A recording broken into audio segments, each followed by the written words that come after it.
So how is the dessert? Yeah, good stuff. I'm hoping it was made with love, but either way, it was good. Well, here's what we want to talk about in our second time here. We want to talk about success at work. Specifically, I want to give you a strategy for being successful at work and one that is gospel-centered. So a gospel-centered approach to being successful at work. That's what we're going to look at. And this is something you can apply in any industry, any type of organization, a for-profit, a non-profit, church or ministry, whatever your job is, from CEO to the mailroom.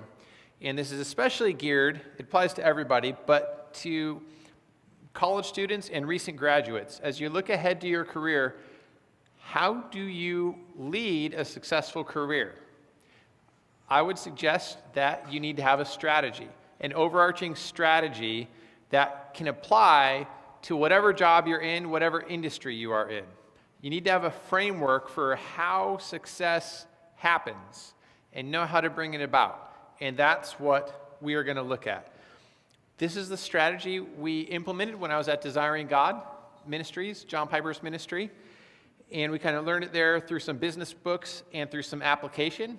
And it boils down to three main things with one guiding principle. But before we look at that, we need to ask the question, should we even care about success as Christians?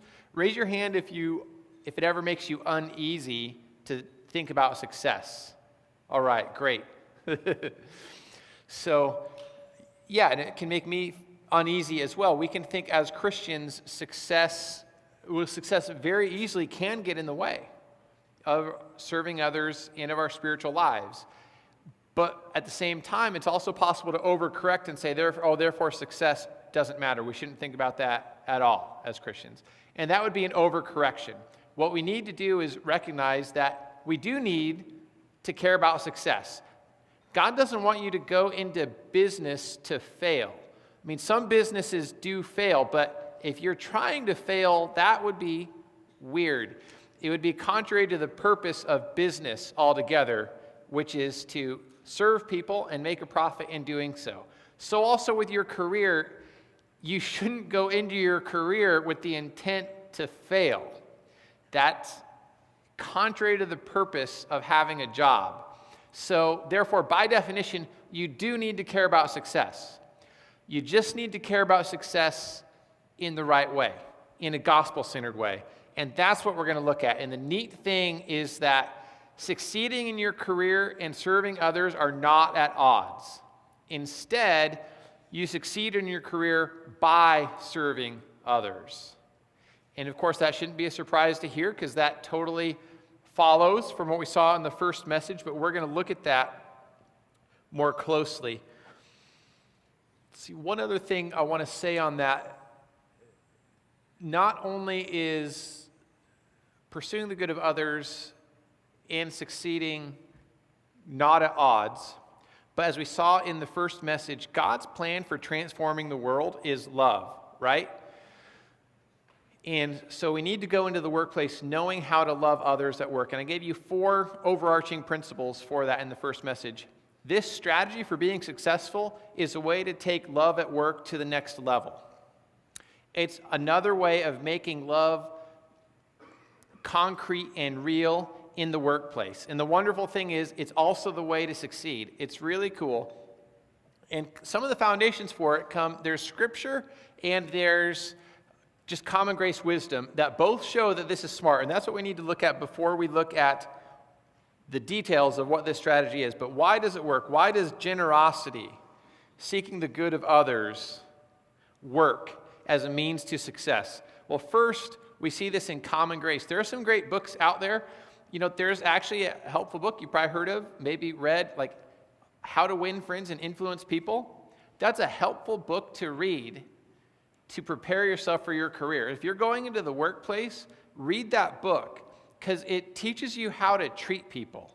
And treating people well is absolutely foundational to success in the workplace. So before you even learn how to do your specific job, learn how to get things done, all that other stuff, learn how to treat people well. That will do more for your career than anything else. And what's really neat is it continues to apply no matter how many times you change jobs. That's always relevant. That's a skill that's relevant no matter what you're doing, no matter how many times your specific job skills go out of date because of the increase in technology. Knowing how to treat people well never goes out of date. And one of the key principles of the book, some people look at that book and they're like, well, maybe we shouldn't read that as Christians. That seems worldly. Is it about manipulating people to get what you want? And there are some Christians, they take this superficial view of secular thinking, and they are always suspicious of the motives of secular authors. But if you read this book, I grant it's a little corny and even embarrassing to admit you've read a book called How to Win Friends and Influence People. Okay, it's an embarrassing title. It's embarrassing to admit you've read that book. Okay, so that's true. Okay, but still, it's an awesome book. Absolutely, widely regarded as one of the most influential books of the last century. Very important to read. And here's the thing. When you read it, you see that the perspective, even though it's not a Christian book, is very much in sync with the Scriptures. Because what he argues is that the key to relationships is to make the other person feel important. Does anybody have a problem with that? Does anybody think we should seek to make other people feel inferior? No. We ought to make the other person feel important so looking at this from a Christian, he doesn't say this in the book, but I look at that and I say, well, of course, because people are important. Because people are in the image of God, they are important, and therefore we ought to treat them as important. So the key principle of success in that book, make the other person feel important, is very biblical and true. Now, you can use that in an unbiblical way. You can seek to use that principle to manipulate people. That would be wrong, and the book isn't advocating that. But using that principle because you're supposed to treat people with respect, and you do it because it's right, and then also find it happens to be good for your career, there's nothing wrong with that. The key is doing it because it's right, sincerely. That's the key, rather than to manipulate people and get your own way. Do it because it's right. That honors God because people deserve respect. And then beyond that, it will help your career because people like to be treated with respect. Does anybody like to be disrespected? No hands raised. Wonderful. We like to be treated with respect. So that book is giving us a helpful principle which we wouldn't be as aware of if we tried to only read Christian books. So be willing to read non-Christian books on career success, come at them with a Christian worldview, learn from them. That's one of the key books. And another way he puts the principle there, Dale Carnegie, another way to put it is, and he quotes some, I don't know who it was, Henry Ford or someone who, they made a fortune. They said, the key to success is looking at things from the other person's point of view. That's another way of making the person feel important, because looking at things from their point of view is another way of showing respect. And in business especially, you need to see things from the customer's point of view, otherwise you will not be meeting their needs. If you don't look at things from the customer's point of view, you will miss what they really need and you won't be serving them, and they won't buy from you, or they'll be less satisfied, they'll buy less from you. So if you're going to serve the customer, whatever you're doing in business, or even the nonprofit world where the customers, your constituents, the donors, and also the people you serve, you need to look at things not first from your point of view, but the other person's point of view, and then create products and services that meet the needs they really have, rather than the needs you think they should have. That's key to success. That's key to treating people with respect. So anyway, treating people well, common grace shows that treating people well leads to success. Tim Sanders is another thinker, great thinker, business thinker. He has a book called Love is the Killer App. And the subtitle there is How to Win Business and Influence Friends. And it's kind of building off the foundation of Dale Carnegie's How to Win Friends and Influence People. And he argues that, hey, we are in a competitive environment, and if you want to succeed in your career, you need to know how to differentiate yourself. so that there's something about you that stands out, so that people want to hire you, people want to promote you. They know what's different about you and that you can deliver value to them. And he says, what is the best way to stand apart from others in your work? Is it to step on them? Is it to shove them out of the way so that you can get in the front? No. The way to stand out at work, he argues, is love, to show love at work. And then this makes sense, actually, because the people that seek the welfare of others are the people who are solving problems and making things better, and those are the type of people we like to have on our teams. We don't want to have downers on our teams. We don't want to have value vampires on our teams, people who are always sucking, taking away, selfishly seeking their own interests at the expense of others. Those aren't good teammates. So those aren't the people who tend to excel at work unless they can hide what they're doing, which is not good, not a Christian approach. So Tim argues that love is the key way to distinguish yourself in your career, and he gives lots of evidence that that's right, and I think we can all sense that and recognize, yeah, that makes a lot of sense. And the wonderful thing is, and this is, I guess, a first point, is go into your career always seeking the good of others. That will cause you to stand out like nothing else will. And it's also in sync with God's plan for how he transforms the world, which is through love, through doing good to others from a good will. So you will be accomplishing two things at once. If you seek the good of others, you will be benefiting your career, and you will be acting in sync with how God changes the world. What a great deal. Not to say there's never any suffering, because there is. Obviously, I think we all know that. Sometimes you do the right thing and you get hammered for it. So I do not deny in the slightest that happens. But as a rule, doing the right thing does lead to success. And even if it's not going to lead to success, you should do it anyway because it's the right thing. And that's true success, doing the right thing regardless. So one other common grace thinker, Jim Collins, he's a great business thinker. He wrote Good to Great, and in there, he has another book before that, though, which is even better, called Built to Last. And in his study, so this is an empirical study, a scientific study, he shows that the companies which put purpose and service first, ahead of profit, actually made more profit in the long run than the companies that were only in business to make a profit. So this exists at the enterprise level too. Organizations should, Collins argues, and this is based on data, if you want to succeed to the maximum extent as a business, you shouldn't make profit your first priority. You do have to make a profit. Don't try to go broke. Do try to make a profit. Just don't make it your first priority. Make your purpose and benefiting the world your first priority, and you'll actually make more profit in the long run. And we can go into why that is. It's fascinating. It's awesome. But my point here is he's shown that empirically and scientifically to be true. And so we have very good common grace foundations behind the realization that seeking the welfare of others is good for business.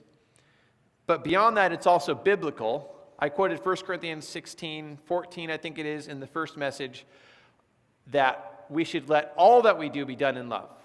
And that includes the workplace. So we are to do our work from love, seek the good of others in our work. But here's an absolutely foundational passage, which is amazing and worth lots of study. Proverbs 11:24 through 25. It's saying all these things. One gives freely, yet grows all the richer.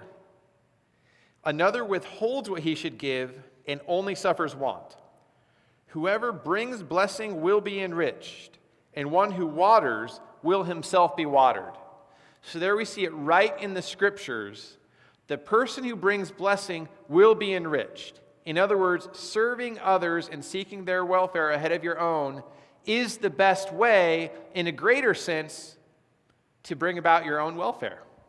If you want to succeed, seek to make others succeed. That's a fundamental principle for success. So as you look ahead to your career, whatever you're going to be doing, say to yourself, my guiding principle is the way I'm going to seek to advance and climb in my career is by helping others advance. I will succeed by helping others succeed. Make that your fundamental guiding principle. It's biblical and it works. Okay, now how do you do that? Let's make this concrete.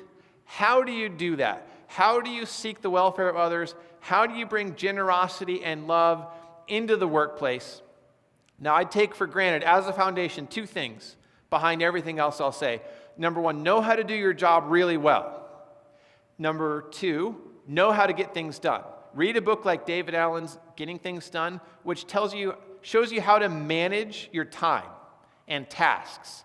That's helpful to read early in your career so you have that in place and you can avoid overwhelm and keep things from falling through the cracks. It's called Getting Things Done by David Allen. A lot of you have probably heard of it. It's one of the best books on the subject.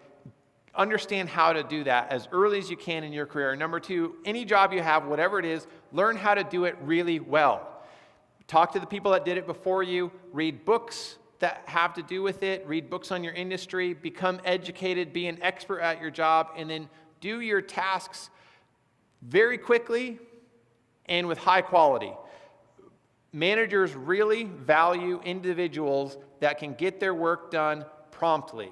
That's an amazing thing. That will set you apart. So know how to get things done. Know how to do your job. That's fundamental.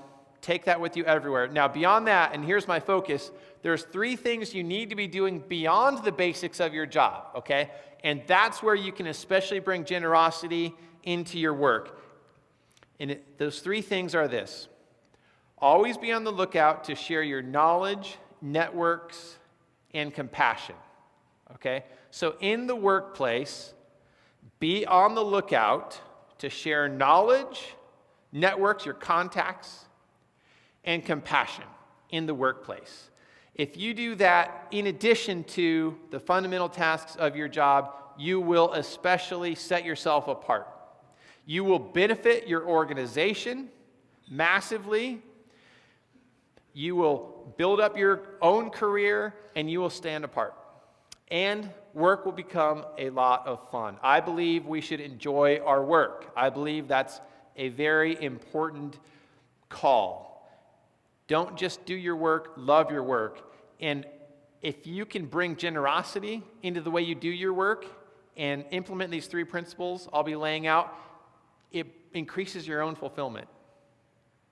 So this is it's like the best of every possible world here. So first, we're going to look at each of these three. First, knowledge. How do you share your knowledge? First, why do we need to share knowledge? And the reason is, in order to truly love people, you have to have something to offer. You have to have substance, not mere sentiment.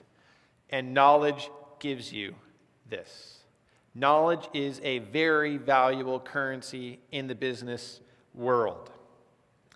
You need to have something to share, something to say that's significant. Not just small talk, as important as that is, that has its place.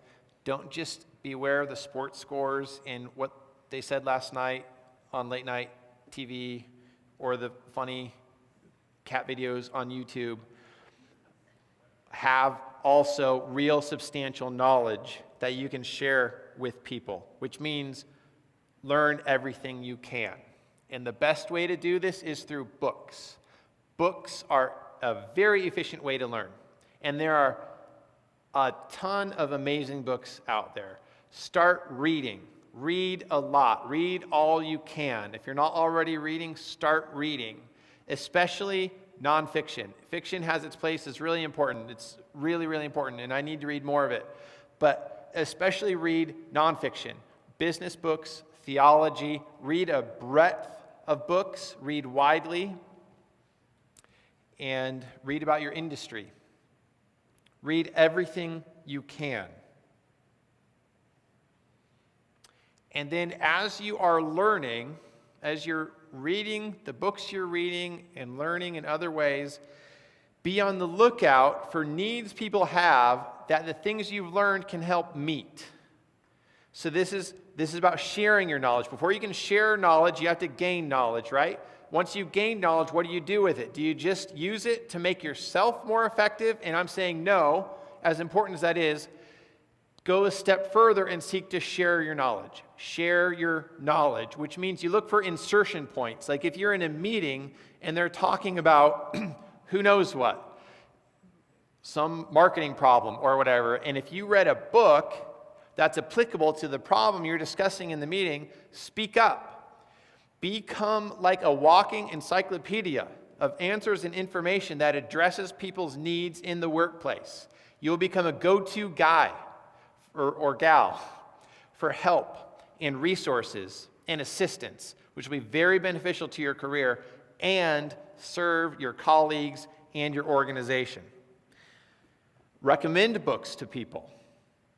Be able to speak intelligently about the things you're reading. When you read a book, look for the big idea and master the big idea. And that also makes it a bit easier. Look for the one central idea in a book. Do learn the details and all that to the extent that you can, but seek to learn the one big idea because that's easier to transfer, easier to talk about. So be able to talk about what you're learning in the books and then just give books to people. Send emails to people of interesting stuff you've read. Think any way you can help someone with the knowledge you've learned. Avail yourself of that opportunity to help. Share your knowledge liberally and generously. Second, share your network. By network, I mean your relationships, the people that you know.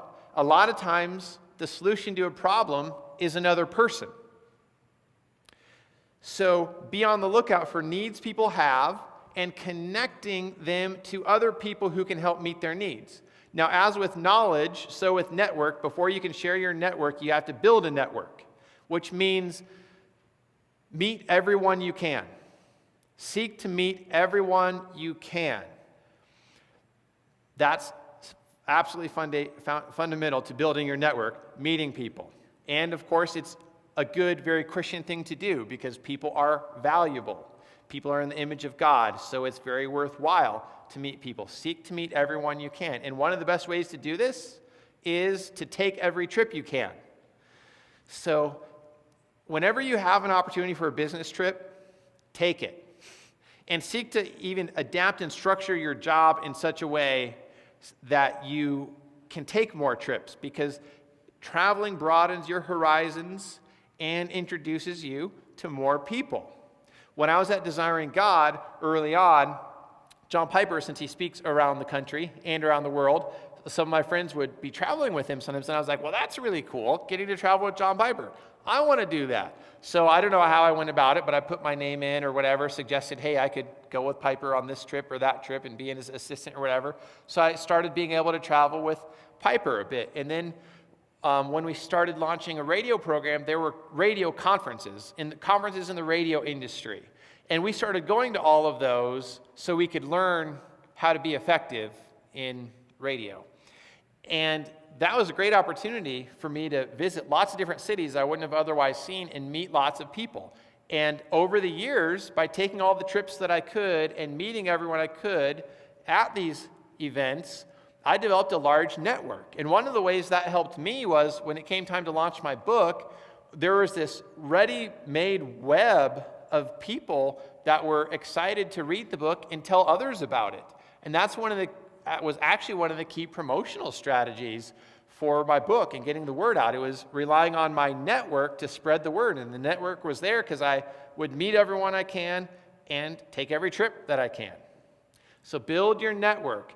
Invite people to lunch. Invite people to dinner. Do whatever you want to do, whatever you can do to meet as many people as you can and build as many relationships as you can. And then when you have your network in place, or as you're building it and it's getting in place, you'll have more opportunities to share your knowledge that you gained from point one. And that's a network is especially important for knowledge because knowledge needs a network to run. If you know all this stuff but don't know anybody, you can't help anybody with the things that you know.